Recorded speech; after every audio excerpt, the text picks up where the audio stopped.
guys, welcome back to another episode of Not Afraid to Garden. Today I decided that I wanted to bring my Alocasia collection. Yes, I do have a collection of Alocasias also. And these are beautiful, beautiful plants. Again, this Alocasias are, you can actually have them outside for the summertime during the spring and summer.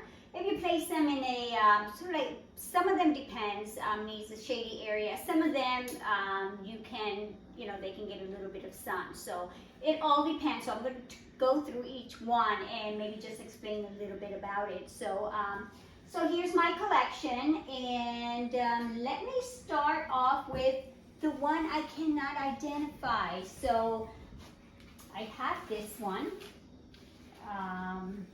And now, Alocasia and Calocasia, in case you guys don't know the difference between them, on how to tell the difference anyway, the Alocasias usually have their leaves are pointing a little bit more upward, and then the Calocasias, their the leaves, the front of the leaves are pointing down, and that's how I can tell them anyway. So, so this is my Calocasia.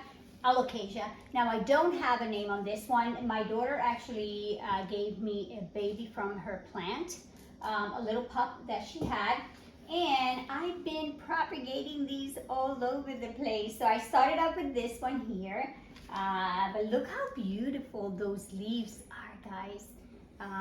Now these can get really, really huge. Now you guys know Alocasias and Calocasias, their leaves are massive. Again, they grow faster outside during the summertime. Now if you're somewhere tropical, you can plant these actually right on the ground and leave them, and they are perennials. But if you live somewhere where you have winters, you can put them in flower pots and then just bring them in and out. So that's what I do with mine. So this is the one I don't have identified. But I also placed it in this beautiful flower pot. Look at this. And I did this probably about a year ago. And again, this is the same one, the same Alocasia growing in here. And I do have them with, again, my Sabrina, my Tridescantia Sabrina, Kalanchoe. I'm hoping that it's going to flower soon. I have my pink polka dot plant here, and then I have the Milky Way cast iron plant here. And you guys know it's Milky Way because it's got these beautiful dots on there that looks like the Milky Way. Look at that. And then I have a cast iron that's variegated right on this side here, right here. Is that gorgeous? So that one is variegated. So that's where I placed these two here, and I am just waiting for it to continue to multiply. I've got new leaves, and this one has a new leaf coming up. So those two are the same ones. And then this one, it's also the same one. But look how beautiful. Again, new leaf, and then these are the other leaves that it has. Now my daughter has, again, this same plant. I'll try to see if I can find a picture of the mother plant, and hers this summer got really big. She left it outside. Mine, I don't think I took mine outside. I think I left it in the greenhouse. I should have actually placed it outside, and then it would have grown larger. So again, these three are the same ones. And then look what I have here. This is the star of every single one of them. So this is Sabrina. I got this one through a plant swap. I actually swapped my, I had a second pink princess, and then we swapped, and then it looks like a new leaf is going to be coming in. But what I love about this one is the stem. Look at the gorgeous stem as it goes all the way up here, and just, again, look at the print that it has on here. I did plant it on with chunky mix here, so that way water doesn't sit in there. So I've got a mix of bark and some leca and some soil and goodness, just a couple of other things in there. So, but look how beautiful again, and look at the arrow shape size of this plant. So I can't wait till that one actually multiplies. And then here I have my pink dragon. And again, pink dragon because of the pink stems that it has. I've had this one quite a bit. Look at the stem, is that beautiful?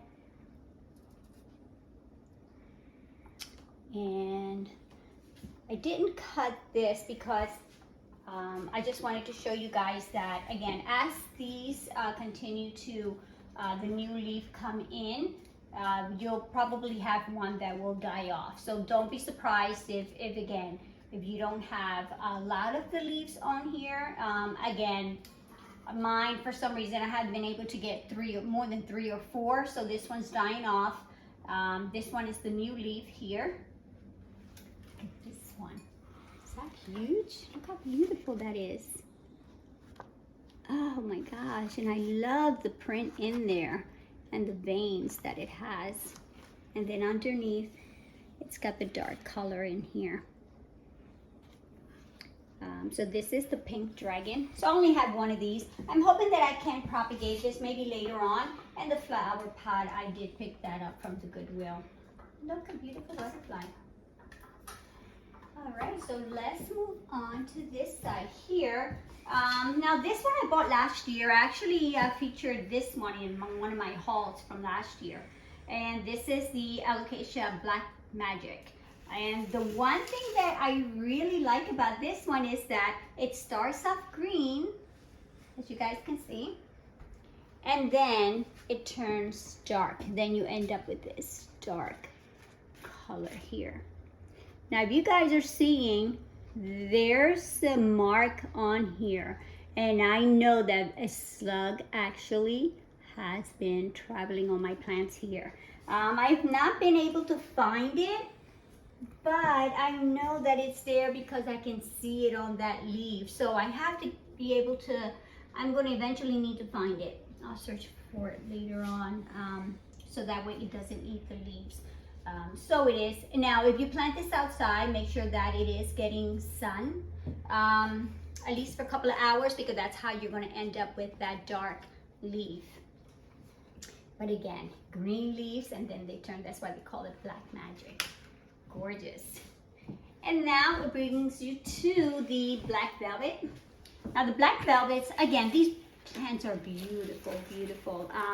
And I seem to kind of be a little bit obsessed by them, guys. So I have 3 of them here. And this is my newest one. I just purchased this one the other day, but I've had these for maybe 2 to 3 months already. And I've been able to hold on to these leaves. So this one has what? 1, 2, 3, 4, 5 leaves. And this is the newest leaf. And look at the color on that. And it's so velvety. Beautiful. So it's got the, it's called black velvet because it's so dark. It's actually like a hunter green that it looks like. And then if you flip it over, then it has those veins underneath, like a reddish color, maroon color. And again, these plants, I do wait for them to dry up before I water them again, because you have to be careful with the root rot, that it doesn't, that water doesn't sit in these flower pots. This one's got a new leaf coming up, so it will be unfurl probably within the next couple of days. And then this one I just got the other day, but again, this, again guys, as the leaves die off, you can take them off. That way it doesn't spend its energy on those leaves, and then the energy can go on the new leaves, towards the new leaf. So that's the black velvet. And then that brings you to the Alocasia Bacchiana. Now these I've had for quite a few months. I struggled with it for a little bit, but I think I've got the hang of them. Again, they are planted in chunky soil. Again, it's trying to prevent from that water from sitting there, from those roots rotting. So I got this new leaf from the, I actually placed them in the indoor greenhouse, and then it ended up giving me this leaf. And then this one's got a new leaf coming up on here. And then that's the older leaf. So they're going to make it. And again, chunky soil, just to, again, to help them. So, and again, these plants are perennials, and you can plant them outside. Bring them outside during the springtime, and then you can leave them out there all through the summer, and then during the fall time, and then you can bring them back in, which is what I did with some of these. So this is my collection, and I had actually the mojito one, but that one, I planted it somewhere. I don't know where it is. But anyway, that one didn't do so well. So it just comes to show that, guys, we're not perfect. You know, again, we're just trying to figure out how these plants work. So as we bring them in the house, you have to find and adjust your environment to be able to have these growing. And again, it is easier for me because I have the indoor greenhouse, and actually I will link that video where I turned part of my basement into a greenhouse. I have the greenhouse outside, but I wanted something that I can have here, and I can access it very easy in the winter time, and I don't have to be going outside all the time. So again, so I hope you guys enjoyed this collection, and again, give them a try. Maybe start off with one of these and see how it goes. So I hope you guys enjoyed this video. So thank you again. Thank you for all of your support, and I hope you have a great weekend, and please stay safe, and I will see you guys on the next video. Don't forget to check me out on Instagram, where I post pictures of everything that goes on with these plants throughout the week. So thank you again, and have a great weekend. Peace.